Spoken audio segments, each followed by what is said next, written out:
वासुदेव खराड़े जी, पुणे से। श्री रंश प्रभु। राधे राधे महाराज जी। महाराज जी, आपके चरणों में कोटि कोटि प्रणाम।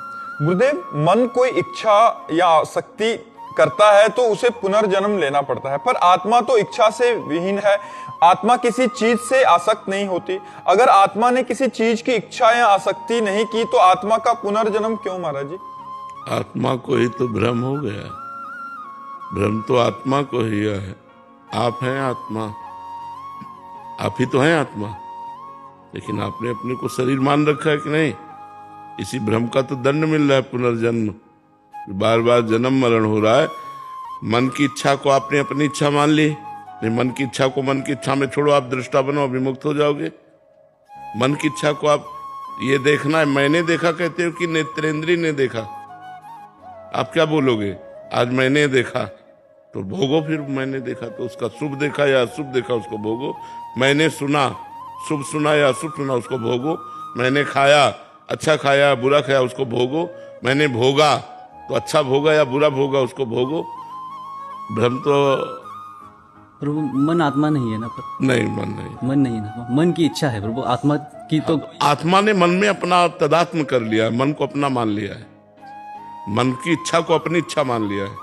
जो मन सलाह देता है वही बुद्धि निश्चय कर देती, वही आत्मा मान लेता है। जीव एक रथी है, समझ रहे हो?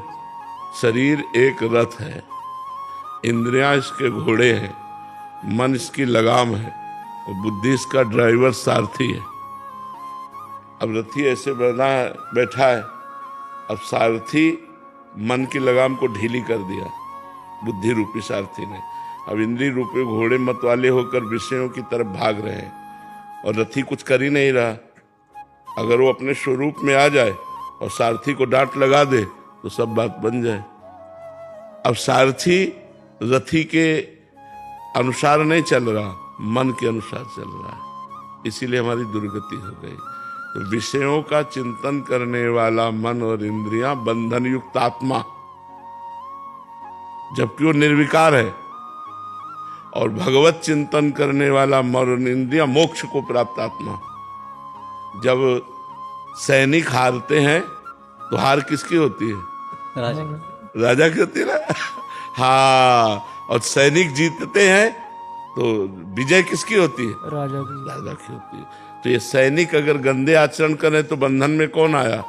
वही सुअर बना, वही कुत्ता बना, वही नीच योनियों में, वही प्रेत योनियों में, अधम योनियों को प्राप्त हुआ निर्विकार सच्चिदानंद स्वरूप आत्मा। तो इनको ठीक करने के लिए मनुष्य जन्म मिला है कि हम इनको ठीक कर लें। इनमें हमारी आसक्ति हो गई है।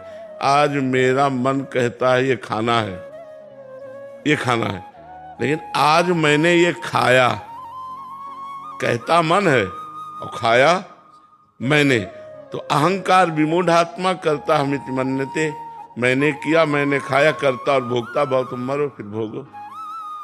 ये दुर्गति हो रही है अज्ञान के कारण। यद्यपि निर्लेप निर्विकार अचाह आप्त काम आत्मा है, लेकिन वो मन में तदात्म कर लिया।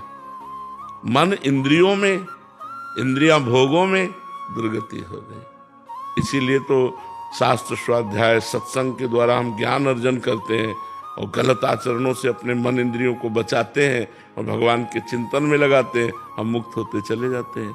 जिन जिन विषयों का त्याग होता गया उससे मुक्त हो गए। सर्व विषय त्यागी मोक्ष को प्राप्त हो गया।